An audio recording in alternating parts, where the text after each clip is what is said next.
সময়ের ধারাবাহিকতায় আল্লাহ তাআলা বাংলাদেশ জামাত ইসলামীকে জাতির সেবার জন্য এ পর্যায়ে যতটুকু কবুল করেছেন, সুযোগ দিয়েছেন, মহান রবের প্রতি তার জন্য শুকরিয়া আদায় করছি। আমরা গভীর কৃতজ্ঞতা আদায় করছি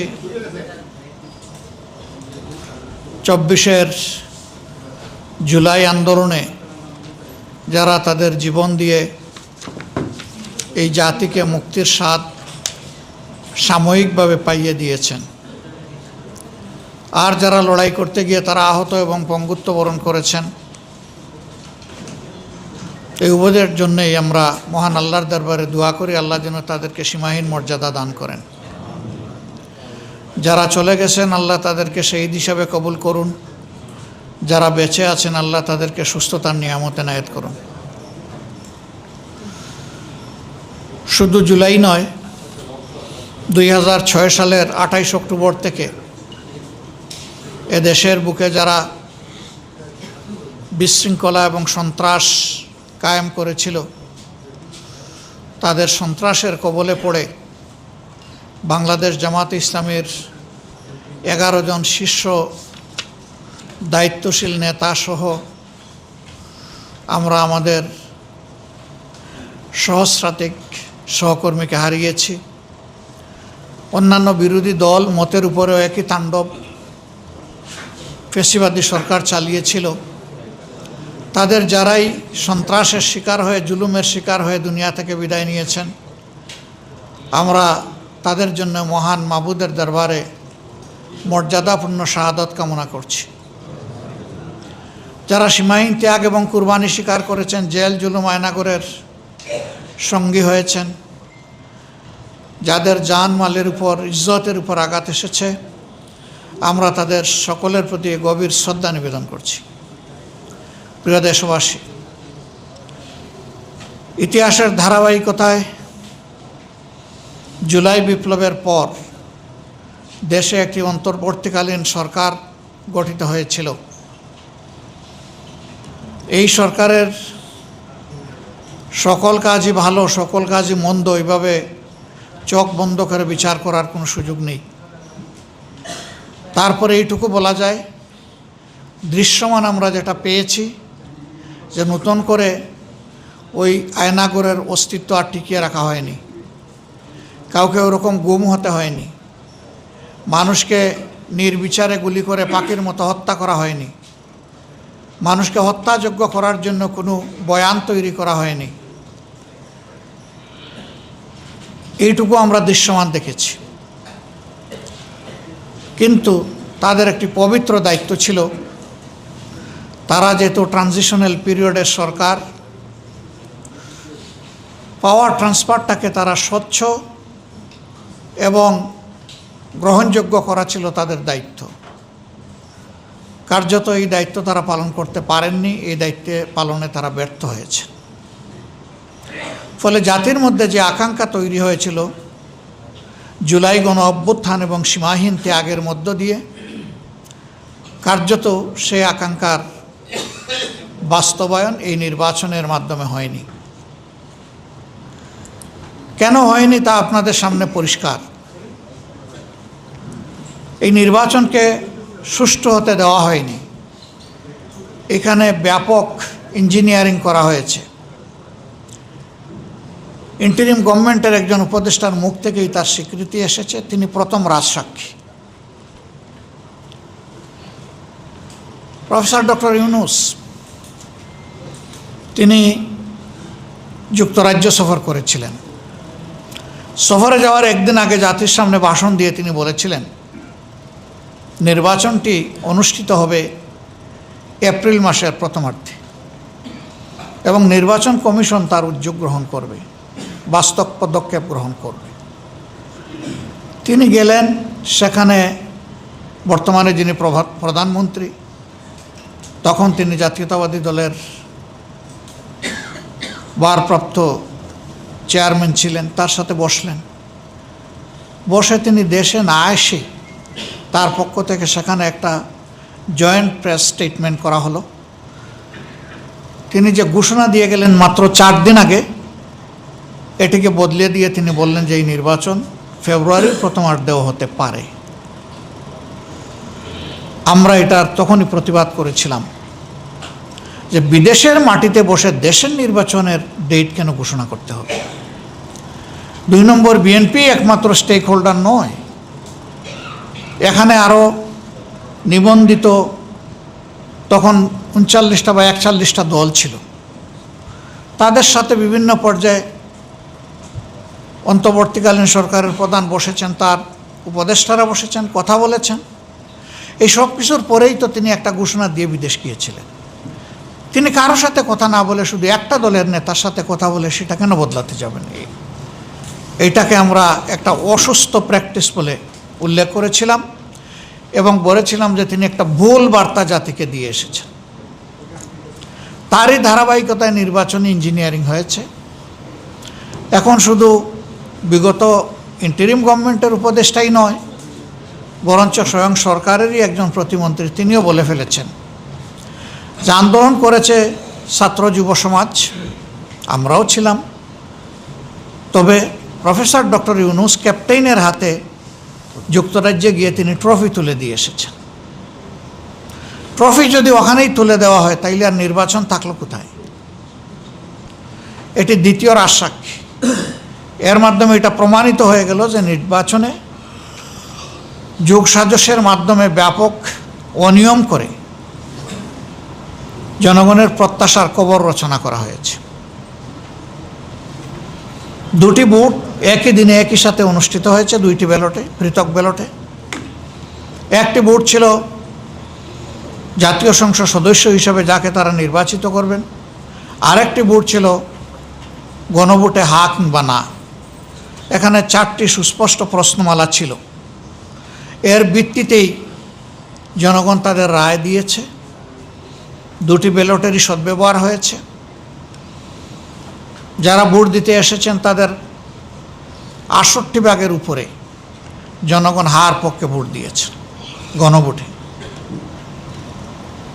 আর বিগত সরকারের যে উপদেষ্টা বলেছিলেন যে আমরা তাদেরকে মেইন স্ট্রিম হতে দেইনি, তাদের 168টা পাওয়ার কথা ছিল, আমরা 100টা কেটে নিয়েছি, তাদেরকে 68তে আমরা বেঁধে দিয়েছি। আপনি দেওয়ার না দেওয়ার কে? Who has given you that পাওয়ার?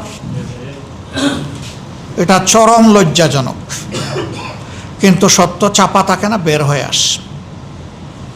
এরপরে তিনি বললেন না, আমরা বর্তমান বিরোধী দলকে মিন করি নাই। তাহলে বর্তমান বিরোধী দলের বাইরে 68টা আসন কে পেল? আসলে হাজারবার চেষ্টা করলেও শাক দিয়ে ভাত ডাকা যায় না। সত্যকে মিথ্যার প্রলেপনে অন্ধকারে ফেলে রাখা যায় না। সত্যের আলো বের হয়ে আসে, এটি বের হয়ে এসেছে। ইতিহাস হয়তো একদিন এই নির্বাচনের পোস্টমর্টম করবে, সেদিন আরও চুলচেরা অনেক জিনিস বের হয়ে আসবে। তবে আমাদের ঐক্য বাংলাদেশের জনগণের দেশ পরিচালনার দায়িত্বে গেল কি গেল না, এটা আমাদের বড় আফসোসের জায়গা নয়। আমাদের বড় আফসোসের জায়গা জনগণের আকাঙ্ক্ষার যে মৃত্যু হলো এই জায়গাটায়। এরপরে কি হলো? দেশে একটা অস্থিতিশীল পরিবেশ আমরা চাইনি তাৎক্ষণিক সৃষ্টি হোক। এই ধরনের ইলেকশনই শেষ ইলেকশন নয়। এই মার্কা ইলেকশনে 2008 সালেও হয়েছিল। তো 2008 সালে বোঝাপড়ার মধ্য দিয়ে পিছনের দরজায় যারা প্রবেশ করে ক্ষমতার মসনদে আরোহণ করেছিলেন তারা তো তাদের পরিণতি বহন করে বিদায় নিয়েছেন। এখনও যদি কেউ এরকম করে থাকেন এবং যদির কোনো অবকাশ নাই, ইতিমধ্যে তা প্রমাণিত, তাহলে তাদের পরিণতিও ভিন্ন কিছু হওয়ার কথা নয়। কারণ মূল জাস্টিস আল্লাহ তাআলার হাতে। আল্লাহর বিচার কখনো পক্ষপাতিত্বমূলক হয় না। যার যেটা পাওনা আল্লাহ তাকে সেটা সমঝিয়ে দেন, বুঝিয়ে দেন। আমাদের আফসোসের জায়গা হচ্ছে 54 বছর বাংলাদেশের জনগণের ভোটের অধিকার আর কতদিন এইভাবে চূড়াবালিতে হামাগুড়ি খাবে? এটি আমাদের আফসোসের জায়গা। তবে হ্যাঁ, আমরা আশাবাদী এই অপসংস্কৃতির অপনোদন হবে এবং সুস্থ রাজনীতির বিকাশ ঘটবে। আমরা সেই সুস্থ রাজনীতির ধারায় হাঁটছি বলেই এত বড় দলীয় বা জোটগত ক্ষতি আমরা মেনে নিয়েছি বৃহত্তর স্বার্থে। এবং আমরা প্রথম দিনই আমরা দুইটি শপথ নিয়েছি, সংসদ সদস্য হিসাবে এবং সংস্কার পরিষদের সদস্য হিসাবে। আফসোস, বর্তমান সরকারি দল তারা একটা নিয়েছেন, দ্বিতীয়টা নেননি। কি নেননি আপনারা জানেন। তারা বললেন গণভোট অবৈধ, এবার আবার বলছেন ফ্যাক্টাম ভ্যালিড। কি তালবেতাল কারবার, কিছুই বুঝি না। গণভোট যদি অবৈধ হবে তাইলে সেই গণভোটের প্রস্তাব আপনারাই করেছিলেন কেন? এইটাও তো আপনারা ইতিমধ্যে স্বীকার করেছেন, কারণ এই সত্য তো গোপন করতে পারবেন না। সেদিন সংস্কারের জন্য গঠিত ঐকমত্য কমিশনে যা আলোচনা হয়েছে তা লাইভ কাস্ট হয়েছে, দেশ এবং দুনিয়ার মানুষ জানে, এটা লুকানোর কোনো সুযোগ নেই। এই জন্য তারা স্বীকার করতে বাধ্য হয়েছেন যে এই প্রস্তাবটা তারাই প্রথম করেছিলেন। দ্বিতীয়ত, নির্বাচনী প্রচার অভিযানে আমরা একটু বেশি জোর দিয়েছি গণভোটের উপরে, হা বলার উপরে। ওনারাও কথা বলেছে, ভোট চেয়েছে হার পক্ষে। তাহলে এখন এসে আপনারা অবৈধ বলছেন। তাদের মধ্যে দুই একজন বলে ফেলেছেন এটা নির্বাচনের সময় কিছু কথা বলতে হয়। হোয়াট ডাজ ইট মিন? এর অর্থ হচ্ছে এইভাবেই জনগণকে ধোঁকা দিতে হয়। আমরা সেই ধোঁকা প্রতারণার রাজনীতিতে বিশ্বাস করি না, আমরা এটাকে প্রত্যাখ্যান করি এবং ঘৃণা করি। প্রিয় দেশবাসী, এভাবেই সংসদ অধিবেশন ডাকা হলো। নির্দিষ্ট 30 দিনের সময়সীমার ভিতরে ডাকতে হবে এবং আদেশে একই সাথে এটাও বলা ছিল যে পদ্ধতিতে সংসদ অধিবেশন ডাকা হবে একই পদ্ধতিতে একই সময়ে সংস্কার পরিষদের অধিবেশনও ডাকতে হবে। পদ্ধতি পরিষ্কার। প্রধানমন্ত্রী যিনি হবেন, সংখ্যাগরিষ্ঠ দলের যিনি নেতা হবেন, সেই প্রধানমন্ত্রী বিদ্যমান রাষ্ট্রপতিকে লিখিত অনুরোধ জানিয়ে দুটি অধিবেশন ডাকার আহ্বান জানাবেন। তিনি একটি ডাকলেন, আরেকটি ডাকলেন না। এইখানেই তিনি তার দায়িত্ব পালনে ব্যর্থতার পরিচয় দিয়েছেন। সংকট প্রথমে ওনাদের শপথ না নেওয়ার মধ্য দিয়ে সূচনা, এরপরে সংসদ অধিবেশন না ডাকার মধ্য দিয়ে তার সুলকলা পূর্ণ। এরপরে আপনারা দেখেছেন একেবারে শেষ প্রান্তে গিয়ে মার্চ মাসের 12 তারিখ অধিবেশন ডাকা হলো। হাতে থাকলো 2টি দিন, সেই 2টি দিন আবার ছুটির দিন। আল্লাহ তাআলার মেহেরবানি, ফেব্রুয়ারি মাসটা 28 দিনে হওয়ার কারণে একটা দিন আমরা শেষমেশ পেয়ে গেলাম 15 তারিখ। সেই দিনেই আমরা নোটিশ মুভ করলাম। নোটিশ আলোচনার জন্য স্থির হলো যে এই নোটিশের উপরে আলোচনা হবে। আলোচনা হলো, তারপরে সরকারি দল তাদের 2/3 মেজরিটির বলে তারা এটাকে নাকচ করে দিল। শেষ পর্যন্ত স্পিকার এটাকে টকড আউট করে দিলেন। আমরা খুব আশাহত হলাম। স্পিকার তার প্রথম দিনের ভাষণে বলেছিলেন তিনি এখন কোনো দলের নন, তিনি গোটা জাতির অভিভাবক, এই সংসদের অভিভাবক, সেই হিসাবে তিনি নিরপেক্ষ ভূমিকা পালন করবেন। কিন্তু আমরা এখানে নিরপেক্ষ জাজমেন্ট পেলাম না পাওয়ার কারণে সংসদ থেকে আমরা মনের কষ্ট নিয়ে এবং জনগণের দেওয়া দায়িত্ব পালন সংসদের ভিতরে পালন করতে সুযোগ না দেওয়ার কারণে আমরা বাধ্য হয়ে ওয়াকআউট করে আমরা সাংবাদিক ভাইদের মুখোমুখি হই, দেশবাসীকে আমরা বিষয়টা অবহিত করি।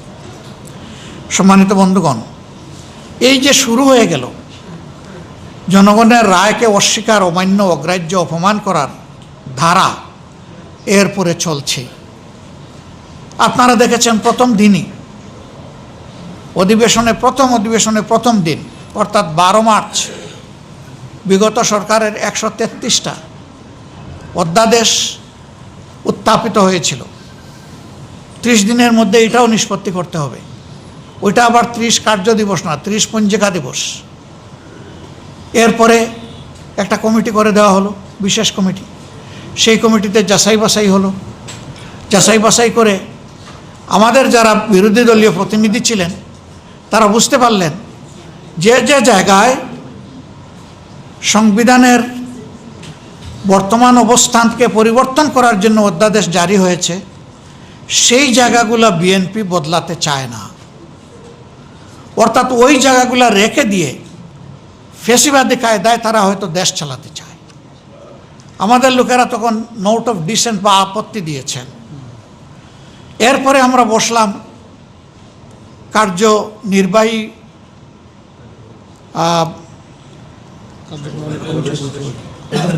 কার্য উপদেষ্টা কমিটির বৈঠকে বসলাম, স্পিকার সাহেবের সভাপতিত্বে। সেখানে কথা হলো, তারা চাইলেন যেগুলো তাদের পছন্দ না এগুলো ল্যাপস করে দেওয়া, আলোচনায় আনবেন না। আমরা বললাম তা আমরা মানব না। 133টা সংসদে উত্থাপিত হয়েছে, এটা সংসদের প্রপার্টি, সংসদেই আলোচিত হতে হবে। এরপরে তার ভাগ্যে যেটা হবে, আপনারা যদি যথাযথ যুক্তি আসার পরেও 2/3 বলে কিছু করতে চান করবেন, জনগণ তখন দেখবে, বিচার করবে, কিন্তু সংসদের টেবিলে এটা আনতে হবে। আমরা কি দেখলাম, সেখানে আবার বলা হলো যে সময় তো কম। তখন স্পিকার সাহেব বললেন, তাইলে আগামীকাল থেকে আমরা সকাল বিকাল অধিবেশন করব। বিরোধী দলের নেতা, আপনি কি বলেন? আমি বললাম উই এগ্রি। এরপরে তিনি বললেন যে প্রয়োজনে আমরা শুক্রবারে অধিবেশন চালাবো, উই এগ্রি। তিনি বললেন প্রয়োজনে রাত 12টা পর্যন্ত অধিবেশন চলবে, তবুও সবগুলো টেবিলে আসবে। কিন্তু শেষ দিনে এসে দেখি না, এখানে কাটছাট করে আমাদের সামনে যে আলোচ্যসূচি দেওয়া হয়েছে সেখানে একটা মাত্র বাকি, সেটা ছিল ধূমপান সংক্রান্ত বিষয়, আর নাই। আমরা পয়েন্ট অফ অর্ডারে দাঁড়িয়ে জানতে চাইলাম কি হলো।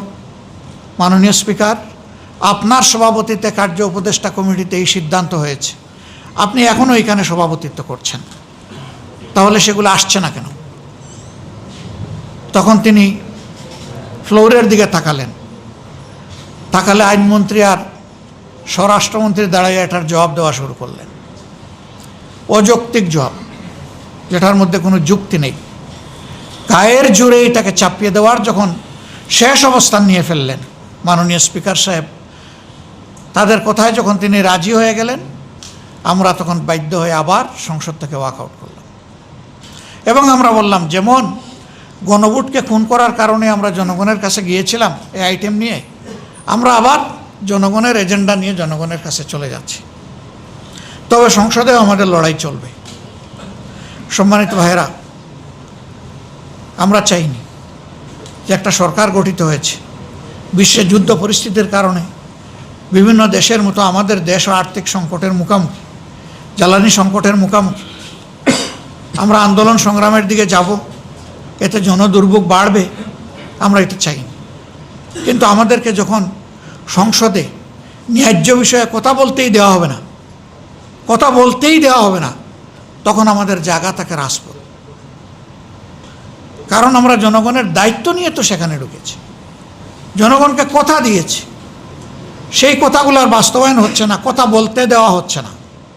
এখন তাহলে যেখানে স্পিকারের পারমিশন লাগে না, সেখানেই আমাদেরকে কথা বলতে হবে। আবার আপনারা দেখেছেন এত বড় এজেন্ডাগুলো আসছে একটা একটা করে, যেখানে আমাদের নোট অফ ডিসেন্ট, প্রথমে আমাদেরকে সময় দেওয়া হলো 2 মিনিট। আমার অনুরোধে বাড়িয়ে করা হলো প্রথম জনকে 6 মিনিট। তারপরে আমি দাঁড়ালাম, আমি বললাম যে যদি ডিবেট হতে হয়, পার্লামেন্টারিয়ান ডিবেট, 2 মিনিটে কোনো ডিবেট হয় না, 2 মিনিটে কমেন্ট পাস করা যায়। এই সাবজেক্টটা কি, কেন, এর গুরুত্ব কি, কোথায় আমরা যেতে চাই, এটা বলতে হলে মাননীয় স্পিকার এই 2 মিনিটে হবে না। তিনি বললেন আমি তো 6 মিনিট দিয়েছি, ঠিক আছে আর একটু সময় বাড়িয়ে দেবো। আমি বললাম আপনি পর্যাপ্ত সময় আমাদেরকেও দেন, ওনাদেরকেও দেন, আমাদের কোনো আপত্তি নেই। তখন তিনি বাড়িয়ে এটা 10 মিনিট করলেন। একজনকে শুধু 15 মিনিট সময় দেওয়া হয়েছে, বাকিদের জন্য 10 মিনিট। আর ট্রেজারি বেঞ্চ থেকে যারা দাঁড়িয়েছেন তারা এক কিংবা একাধিক ব্যক্তি আনলিমিটেড টাইম কথা বলেছেন, এগুলো আপনারা দেখেছেন মিডিয়ার মাধ্যমে। আমাদের সমস্যা হলো, আমাদের যুক্তিগুলো যখন তুলে ধরার পরে ওনারা শেষ বক্তব্য রাখে, তখন ওনারা ভুল তথ্য উপাত্ত যখন দেয়, সেইটার প্রতিবাদ করার জায়গাটা আমাদের থাকে না। আরেকটা সংকট আমাদের জন্য। তবে হ্যাঁ, আমরা বুঝি এই দেশের জনগণ সতর্ক। কারো বাপ হারিয়েছে, কারো ছেলে হারিয়েছে, কারো বাবা হারিয়েছে, কারো ভাই হারিয়েছে। তারা দেখছে কে কি করছেন আর কে কি বলছেন। জনগণের সামনে সব পরিষ্কার। আমরা জনগণের এজেন্ডা নিয়ে এখন জনগণের সাথে কাজ করব। সংসদেও আমরা যখনই সুযোগ পাব আমরা ন্যায্য কথাগুলো জনগণের বলতেই থাকব। সম্মানিত ভাইয়েরা, যে জিনিসগুলা অগ্রাহ্য অমান্য করা হলো, প্রথমত 70 এর মতো মানুষের রায়কে অগ্রাহ্য করে কার্যত জনগণকে অপমান করা হয়েছে। বাংলাদেশ নয়, বিশ্বের ইতিহাসে কোথাও রেফারেন্ডাম এইভাবে বৃথা যায়নি। কোথাও একটা সিঙ্গেল উদাহরণ নাই। বাংলাদেশের 4টা রেফারেন্ডাম, এটা চতুর্থ। প্রথমটাও বিএনপির হাতে, প্রথমটাও সংবিধানে ছিল না। যে রহমান সাহেব প্রথম যে গণভোট করেন, শেষটাও সংবিধানে ছিল না। ওইটা যদি জায়েজ হয় তাইলে এটা না জায়েজ হবে কেন? হ্যাঁ, এটা মনের মতো হয় না, এই জন্য এটা না জায়েজ। এখন আবার এটা ফ্যাক্টাম ভ্যালিড। সম্মানিত দেশবাসী, এরপরে আপনারা দেখলেন যে গুরুত্বপূর্ণ কতগুলো সংস্কার যেগুলো অধ্যাদেশ আকারে এসেছিল, তার মধ্যে ছিল দুদককে রিশাফল করে দুদকের অ্যাপয়েন্টমেন্টটা পলিটিক্যাল ইনফ্লুয়েন্স থেকে বাইরে নিয়ে এসে উপযুক্ত দক্ষ নিরপেক্ষ লোককে সেখানে বসানো। দিলেন ওনারা আটকে, এটা তুললেনই না। এরপরে মানবাধিকার, এখানে একটু হালকা পাতলা আলোচনা করে এটাকে জোর করে পাশ করে নিয়ে গেলেন। পুলিশ সংস্কার কমিশন, আপনারা জানেন পুলিশে অনেক সংস্কার প্রয়োজন। স্বয়ং পুলিশ ও পুলিশের হাতে বিভিন্নভাবে বিভিন্ন ক্ষেত্রে তারা বৈষম্যের শিকার। এই সবগুলো জিনিস ছিল সেখানে, এইটা নিষেধ। গুম কমিশন, গুম প্রতিরোধ, আলোচনায় আসা হলো না। আরে এই গুমের শিকার লোকেরাই তো সংসদে এখন সদস্য হয়ে এসেছে। কেউ 8.5 বছর আর কেউ 4 মাস, এরকম লোকেরা এখানে আছে। আবার গুমের শিকার পরিবারের সদস্যরা এখানে নির্বাচিত হয়ে এসেছে। আশ্চর্য ব্যাপার। জোর করে এটাও ফেলে দেওয়া হলো, এটাও হবে না। তার মানে কি আবার গুম হবে? তার মানে কি আবার নতুন করে আয়নাঘর গড়ে তোলা হবে? সেই বার্তাই তো দিচ্ছে এখন এই বিষয়গুলো। এরপরে ব্যাংক সংস্কার এর জন্য ব্যাংক রেজুলেশন, এই যে ব্যাংক থেকে লাখ লাখ কোটি টাকা লুণ্ঠন হয়ে বিদেশে পাচার হয়ে গেল, এগুলাকে আইনের আওতায় এনে উদ্ধার করা এবং শাস্তি নিশ্চিত করার জন্য অধ্যাদেশ ছিল, সেইটা ঠেকিয়ে দেওয়া হলো। সেইটা ঠেকিয়ে দিয়ে এখন 7.5% ওই কালপ্রিটরা টাকা দিলে আবার ব্যাংকের মালিক হয়ে যাবে। কোথায় বাংলাদেশের অর্থনীতিকে নিয়ে যাওয়া হচ্ছে? এখন ব্যাংকের উপর থাবা শুরু হয়েছে। বাংলাদেশ ব্যাংকের গভর্নরের পদটা, এটা তো কোনো হেলাফেলার জিনিস না। ইনি কোনো সাধারণ মানুষ না, তিনি সেন্ট্রাল ব্যাংকের কাস্টোডিয়ান, অভিভাবক। তিনি ওখানে গিয়ে অপদস্থ হলেন। আগে তাকে কোনো কিছু বলাও হলো না, তাকে এবং তার অ্যাডভাইজারকে অপদস্থ করে বাংলাদেশ ব্যাংক থেকে বের করে দেওয়া হলো। এবং সেখানে রাজনৈতিক অভ্যুত্থান হলো, কু হলো। একজন ঋণ খেলাফিকে মাত্র 3 মাস আগে রিশিডিউল করে 2% দিয়ে তাকে আবার ঋণ রিশিডিউল করে তাকে বানানো হলো বাংলাদেশ ব্যাংকের গভর্নর, যার সর্বোচ্চ অভিজ্ঞতা হলো তিনি একটা গার্মেন্টস ফ্যাক্টরির এমডি। দুনিয়ার কোনো জায়গায় তামসা জাতির সাথে করা হয়েছে বলে আমাদের জানা নেই। এখন আস্তে আস্তে তফসিলি বাণিজ্যিক ব্যাংকগুলার দিকে এখন কালো হাত বাড়ানো হচ্ছে। আমরা দেশবাসীকে বলবো, সতর্ক হন। এই ব্যাংকের মালিক দেশবাসী, কোনো দল নয়। সবাইকে পাহারাদারের ভূমিকা পালন করতে হবে, গর্জে উঠতে হবে। আপনার আমানত আপনাকে রক্ষা করতে হবে। আমরা আপনাদের সাথে আছি। প্রিয় দেশবাসী, তারপরে আমরা কি দেখলাম? বিচার বিভাগকে রাজনৈতিক প্রভাবাধীন রেখে যত সব অবিচার করা হয়েছে, জুডিশিয়াল কিলিং করা হয়েছে, মানুষকে ডিফেম করা হয়েছে। স্বয়ংের ভিকটিম প্রয়াত সাবেক প্রধানমন্ত্রী বিএনপি চেয়ারপারসন বেগম খালেদা জিয়া হয়েছেন, আমাদের নেতৃবৃন্দ হয়েছেন, অনেকেই হয়েছেন। সীমাহীন মানুষ এই অবিচারের শিকার হয়েছে। সেই জায়গায় স্বাধীন বিচারালয়ের আলাদা সচিবালয় হবে, এইটা ঠেকিয়ে দেওয়া হলো। অলরেডি এটা উদ্বোধন হয়ে গেছে। সাবেক প্রধান বিচারপতি ডক্টর সৈয়দ রিফাত আহমদ এটা উদ্বোধন করে গেছে, সেইটা টেকিয়ে দেওয়া হলো। তার মানে বিচারকে আর স্বাধীনভাবে চলতে দেওয়া হবে না। আগের সেই ফেসিবাদী কায়দায় এখন ডিকটেশনের আন্ডারে বিচার চালানো হবে। বিচারক বলবে আপনি দাঁড়িয়ে যাবেন, আপনাকে আমি বসিয়ে দিব, আর মানুষ বুঝবে যে সুষ্ঠু বিচার হচ্ছে। এই বোঝাপড়ার মধ্য দিয়ে মানুষকে হত্যা করা হবে, যাবজ্জীবন শাস্তি দেওয়া হবে, বেজ্জত করা হবে, সম্পদ লুণ্ঠন করা হবে, লুণ্ঠিত সম্পদকে লুণ্ঠনকারীর জন্য হালাল করে দেওয়া হবে।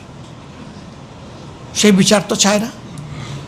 বরঞ্চ 24-এর মূল স্লোগান ছিল উই ওয়ান্ট জাস্টিস। আমরা ন্যায় বিচার সর্বক্ষেত্রে চাই, বৈষম্য থেকে বের হতে চাই। সেই জায়গায় এটাকেও তারা জবাই করলেন। এরপরে উচ্চ আদালতের বিচারক নিয়োগ, সেখানে একটা নিরপেক্ষ বডি এটা করবে, সেই রকম অধ্যাদেশ জারি হলো, ঠেকাই দিলেন। এখানেও দলীয় প্রভাব। তো দলীয় ভিত্তিতে যখন বিচারক তৈরি হবে, তখন বিচারপতি খায়রুল হক তৈরি হবে, বিচারপতি শামসুদ্দিন মানিক তৈরি হবে, শপথবদ্ধ রাজনীতিবিদ বিচারপতি এনায়েতুর রহিম তৈরি হবে। ওইটাই হলো দলীয় ভিত্তিতে বিচারক নিয়োগের কুফল। সেই কুফল তো আপনারাও বুক করলেন, আমরাও বুক করলাম। আবার কেন সেই পুরানা সংস্কৃতিতে ফিরে যাব? এই সবগুলা যখন বিদ্যমান থাকবে, পিএসসি গঠনের ঠিক একই কথা, সেটাও ঠেকাই দেওয়া হলো। এগুলা যখন বিদ্যমান থাকবে, আমরা আশঙ্কা করছি অতীতের ফেসিজমের চাইতে আগামীর ফেসিজম হবে আরও ভয়াবহ। এই জন্যে আমরা বলতে বাধ্য হয়েছি, যেদিন গণভোটের গণরায়কে অস্বীকার করা হয়েছে, সেদিন থেকে এই নূতন ফেসিজমের যাত্রা শুরু হয়েছে। গণতন্ত্রের মূল্যবোধই তো হচ্ছে মানুষের অধিকাংশের রায়কে সম্মান করা, আর এখানে অধিকাংশের রায়কে করা হলো অপমান। সম্মানিত ভাইয়েরা, এর পাশাপাশি আমরা দেখছি এখন আমরা বিশ্ব পরিস্থিতির শিকার এবং আমাদের নিজের অপকর্মের শিকার। যুদ্ধ পরিস্থিতির কারণে জ্বালানি সংকট দেখা দিয়েছে। এখানে যারা এসেছেন তারাও ভুক্তভোগী, সবাই।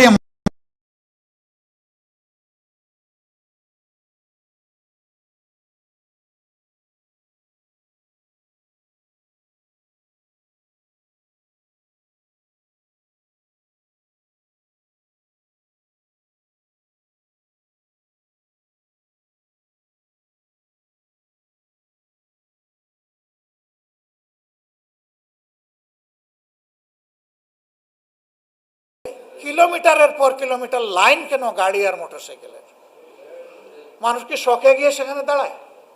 এখন নতুন বয়ান তৈরি করা হচ্ছে, কালকে থেকে দেখলাম যে আসলে তেলের সংকট নাই, তবে কিছু লোক বারবার তেল নিয়ে এটা মজুত করে চুরাই পথে বিক্রি করছে। এটাও আপনাদের ব্যর্থতা এবং ভুক্তভোগী জনগণের মরার উপরে খাড়ার ঘা। একদিকে কষ্ট করে ঘন্টার পর ঘন্টা হাঁপাতে হাঁপাতে তেল পাচ্ছে, আরেকদিকে তাদেরকে তেল চুর বানাচ্ছেন। এই চুর কারা? জনগণ কি জানে না? কার বাসঘর, কার গোয়ালঘর থেকে এখন তেলের ড্রাম উদ্ধার হচ্ছে, জনগণ এগুলো জানে না? উদুর পিণ্ডি বুদুর গাড়ে। আবার মানুষকে অপমান। এইটার কারণে জ্বালানি সংকট নাই, অথচ লোডশেডিং এখন মিনিমাম 6 ঘন্টা, ম্যাক্সিমাম 10 ঘন্টা। এটা হলো ঘোষিত, আর অঘোষিত কতটা সেটা বলা যাবে না। তো আমাদের যদি জ্বালানি সংকট নাই, যদি আমাদের বিদ্যুতের সংকট নাই, তাহলে লোডশেডিং কেন? এগুলা সব হলো পরস্পর বিরোধী মিথ্যাচার। জাতির সাথে দুঃখা।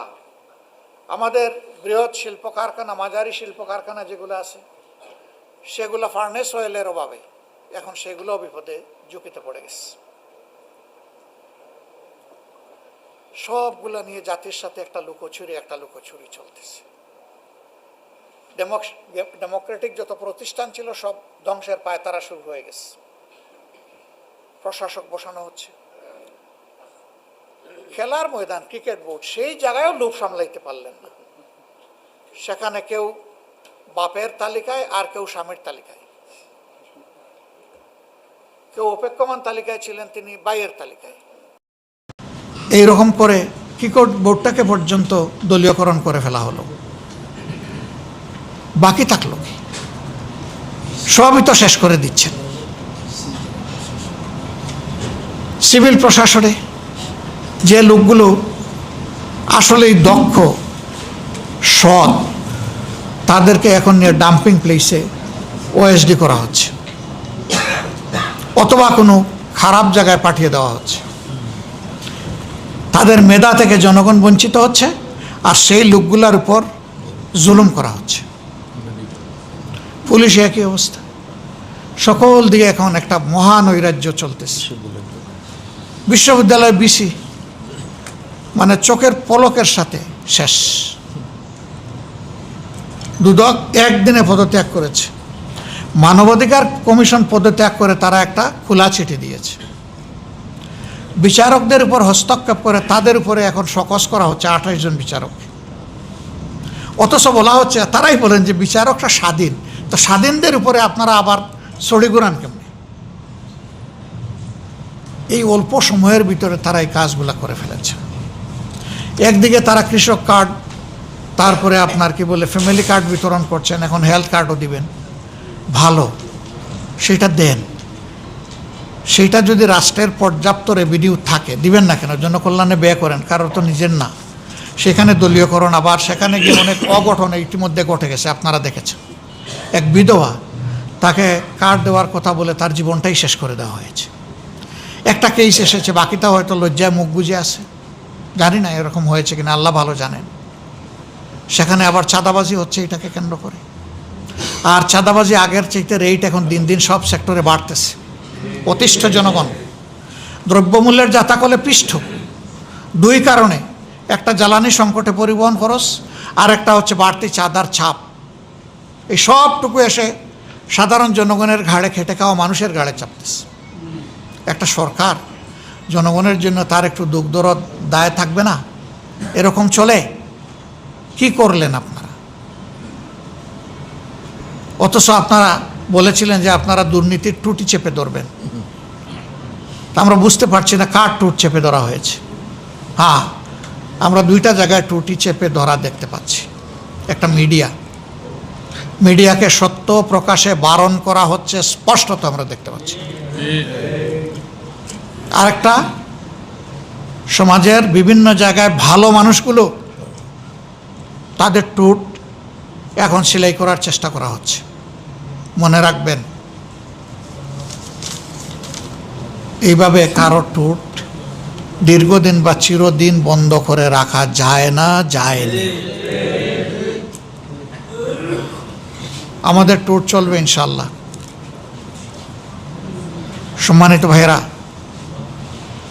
আমরা এই দায় এবং কষ্টগুলা নিয়ে আমরা আছি। আমাদের অবস্থান স্পষ্ট। তাওয়ানু আলাল বিররি ওয়াত তাকওয়া ওয়ালা তাওয়ানু আলাল ইসমি ওয়াল উদওয়ান। আমরা ন্যায়সঙ্গত সকল কাজে সমর্থন এবং সহযোগিতা দেব। অন্যায় এবং জনগণের অধিকার হরণ করার যত কাজ আছে, সব জায়গায় বাধার দেয়াল হয়ে দাঁড়াবো ইনশাআল্লাহ। এক চুল পরিমাণ ছাড় দেব না এই জায়গায়। প্রিয় দেশবাসী, আমরাও আপনাদের অংশ। সবাই মিলেই আমরা, সবাই মিলেই বাংলাদেশ, সবাই মিলে বাংলাদেশি। সুতরাং আমাদের লড়াই আমাদের জাতির জন্যে, সবার জন্যে। এই লড়াই আপনারও লড়াই, এ লড়াই আমারও লড়াই। এই লড়াই ইনশাআল্লাহ আমরা একসাথে সামনের দিকে এগিয়ে যাব। আমরা দৃঢ় আস্থাশীল, জনগণের সব দাবি আদায় হবে ইনশাআল্লাহ। গণভোটের রায়ও বাস্তবায়ন হবে ইনশাআল্লাহ। আইনি কোনো জটিলতা এই পথে বাধা হয়ে থাকতে পারবে না। আইন মানুষের জন্য, সংবিধান মানুষের জন্য। আইনের জন্য, সংবিধানের জন্য মানুষ নয়। সংবিধান সংবিধান বললে, আমি সেদিনও বলেছি, সংবিধান বললে এখন বিরোধী দলও নাই, সরকারি দলও নাই, প্রধানমন্ত্রীও নাই, বিরোধী দলের নেতাও নাই। কোত্থেকে আসছে? কোনো সংবিধানের বলে এটা আসছে। এটা ন্যাশনাল কনসেনসাসের বলে এসেছে। তো এক জায়গায় মানবো আর এক জায়গায় মানবো না, এটা তো সুবিধাবাদী মানসিকতা। আমরা ওইটা পছন্দ করি না, সমর্থন করি না, আমরা এর ঘোর বিরোধী। মানলে ন্যায্যটা সব জায়গায় মানতে হবে, যেটা জাতির প্রয়োজন। আমরা এই জন্যে সরকারি দলের প্রতি আহ্বান জানাব, আসুন ভুল মানুষ করে, আমরাও করতে পারি। জাতি মনে করে স্পষ্টত আপনারা এগুলা ভুলের মধ্যে লিপ্ত আছেন, আপনারা এই ভুল থেকে বের হয়ে আসেন। প্রথমে গণভোটের গণরায়কে মেনে নিন, তার জন্য উপযুক্ত পদক্ষেপ নিন, আমরা আপনাদেরকে সহযোগিতা করব এটা বাস্তবায়নে। এরপরে যে অধ্যাদেশগুলো জারি করা হয়েছিল ফ্যাসিজম থেকে দেশের শাসন ব্যবস্থাকে মুক্ত করার জন্য, সেইগুলো আপনারা কথা দিয়েছেন বিল আকারে আনবেন, জন আকাঙ্ক্ষার আলোকে আনেন। আমরা বলবো যেভাবে ওই অধ্যাদেশে ছিল তার চাইতে চুল পরিমাণ পিছনে যেন না যায়, সামনে আগানোর যদি কিছু থাকে সেটাকে আমরা সাধুবাদ জানাব। কিন্তু জনগণের উপরে ফ্যাসিজম কায়েম করার জন্য সামান্য কোনো ময়লা আবর্জনা যদি থাকে সেটা আমরা মানব না। মাননীয় স্পিকারকে ধন্যবাদ। ট্রেজারি বেঞ্চ থেকে একজন বলেছিলেন যে সমাজে অনেক ময়লা আছে, এগুলো পরিষ্কার করতে হবে। তিনি বলেছিলেন সমাজ পরিচ্ছন্ন আছে, ময়লা এখানে আছে। এই জায়গা পরিষ্কার হয়ে গেলে সমাজও পরিষ্কার হয়ে যাবে। উই ডু বিলিভ, আমরা এটা সাপোর্ট করি। এই সংসদের 300 জন মানুষের মন যদি দেশবাসীর জন্য উন্মুক্ত হয়ে যায়, দায়িত্বশীল হয়ে যায়, বাংলাদেশ বদলে যাবে ইনশাআল্লাহ। রাজনীতির সেই স্লোগান কে মানে না, ব্যক্তির চেয়ে দল বড়, দলের চেয়ে দেশ বড়। আর আমরা কার্যত দেখতে পাই দেশের চেয়ে দল বড়, দলের চেয়ে ব্যক্তি বড়। এই কার্যধারাকে, এই চরিত্রকে পাল্টাতে হবে। রাজনীতির এই সংস্কৃতি বাংলাদেশে ইনশাআল্লাহ চলতে দেওয়া হবে না। যেখানে এই সংস্কৃতির চর্চা চলবে সেখানেই আমরা প্রতিবাদ করব। এই জনগণের সাথে হয়ে, জনগণকে সাথে নিয়ে আমরা প্রতিবাদ করব ইনশাআল্লাহ। আসুন, সংকটকালে লুকোচুরি নয়, আমরা বারবার নোটিশ দিয়েছি, এই নোটিশগুলো আলোচনায় আসে না। জ্বালানি সংকট, বিদ্যুৎ সংকট, সার সংকট, দ্রব্যমূল্যের ঊর্ধ্বগতি, এগুলো নিয়ে আলোচনা করি। এগুলো আলোচনা করা পছন্দ না, শুধু লুকোচুরি। ভাই, এগুলো তো সব আপনাদের সৃষ্টি না, এটা গ্লোবাল প্রবলেমের কারণে তৈরি হয়েছে। আমরা বুঝি না এগুলা, আমরা তো মানুষ, আমরা খোলা মনেই তো সবাই মিলে চাই যে সমাধান বের হয়ে আসুক। আমরা এখনও আহ্বান জানাবো সংসদের বাইরে আসুন, খোলা মনে আলোচনা করে জাতীয় সংকট উত্তরণে আমরা একসাথে কাজ করি। এ দেশ তো আমাদের দেশ। এর মাঝে আরো 2 বিপত্তি ঘটে গেছে, বগুড়া এবং শেরপুর। এখন লোকরা বলে 96-তে মাগুরা আর 26-এ এসে বগুড়া। কেন রে ভাই, দরকার কি ছিল? ফেয়ার ইলেকশন করে আপনারাই জিতেন, না হয় আমরাই জিতি, জনরায়টাকে আমরা সম্মান করি। কিন্তু সেখানে দেখছেন যে কি ঘটনা ঘটেছে। আমি ভাই লজ্জিত। কিছু মিডিয়া, আমি সবার কথা বলছি না, অমুক ভাই 3 গুণ ভোটে বিজয়ী হয়েছে। ভাই, আপনিও তো সেখানে ছিলেন, মানে আপনার একজন বন্ধু সেখানে ছিল। খোলা চোখে আপনি দেখেন নাই সেখানে কি হয়েছে? সবই দেখেছেন। একদম সিলমরা ব্যালট প্রার্থী এবং এজেন্টরা ধরে আপনাদের সামনেই তো, আপনাদের মাধ্যমেই তো জাতির সামনে নিয়ে এসেছে। তারপরে আপনারা কেমনে বলেন রে ভাই এগুলো? সবাই না, যারা এরকম করেছেন তাদের ব্যাপারে আমি লজ্জিত। তারা লজ্জিত কিনা আমি জানি না, লজ্জিত হওয়া উচিত। এই অঙ্গনের আলহামদুলিল্লাহ সুনাম অক্ষুণ্ণ থাকুক, আমরা চাই। আমরা বরাবর বলেছি, সাদাকে সাদা বলুন, কালোকে কালো বলুন। আমি কালো হলে আমাকে বলে দেন, অসুবিধা নেই। কিন্তু আমার সাদাটাকে মেহরবানি করে বাদামি এবং কালো বানাতে যাইয়েন না, এটা ভালো জিনিস না। টুকরা টুকরা কাট পিস এখান থেকে ওখানে। আজকেও কি করবেন আপনারা আল্লাহই জানে। আশা করি আজকে ইনসাফ করবেন, কেউই কাজ করবেন না। দিলে পুরাটা দিবেন, না দিলে পুরাটা ফেলে দিন, এটা আপনাদের ব্যাপার।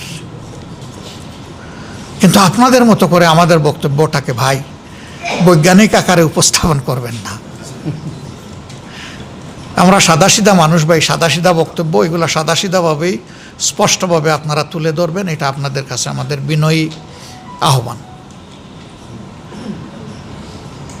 আমরা দেশবাসীর প্রতি আহ্বান জানাবো, দেশবাসী অধিকার কেউ আপনাকে ঘরে এনে দেবে না।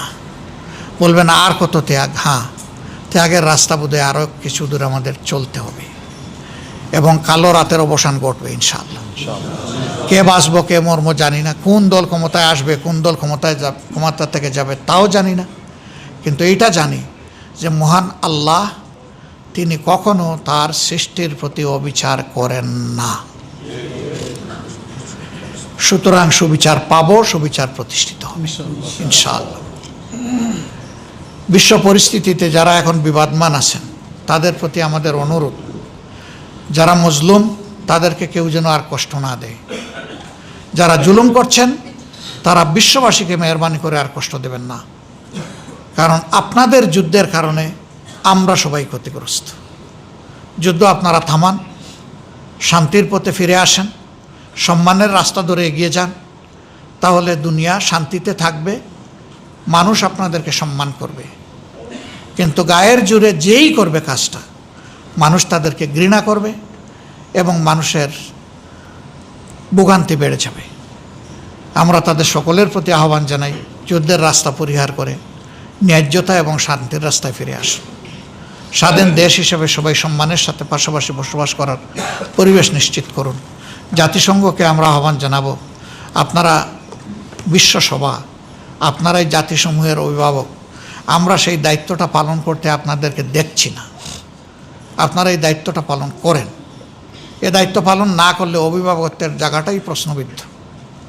আমরা চাই যে আপনারা আপনাদের দায়িত্ব পালন করবেন।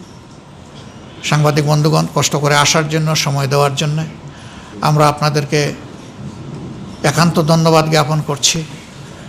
আর আমার কোনো আবেদনে কষ্ট পাইয়া থাকলে এখানে দিয়ে যাবেন, হাউজে নিয়ে যাবেন না। আরও দেখা হবে জাতির প্রয়োজনে ইনশাআল্লাহ, আমরা একসাথে কাজ করব। আপনাদের চোখটা খোলা থাকলেই জাতি ভালো থাকবে। আমরা সেই খোলা চোখ আপনাদের জন্য আল্লাহর দরবারে কামনা করি। মহান আল্লাহ আমাদের দেশের প্রতি সহায় হন। আল্লাহ তাআলা আমাদের দেশকে শান্তির দিকে নিয়ে যান। আমাদের দেশের উপর আমাদের দেশের উপরে আল্লাহ তাআলা তার সাহায্য অবতীর্ণ করুন এবং দেশটাকে সামনের দিকে ন্যায্যতার ভিত্তিতে এগিয়ে নিয়ে যাওয়ার তৌফিক দান করুন। এই দোয়া কামনা করে আপনাদের সবাইকে, দেশবাসীকে আবারও ধন্যবাদ জানিয়ে আজকের এই জেলা আমির সম্মেলনের উদ্বোধন ঘোষণা করছি। আসসালামু আলাইকুম ওয়া রাহমাতুল্লাহি ওয়া বারাকাতুহু।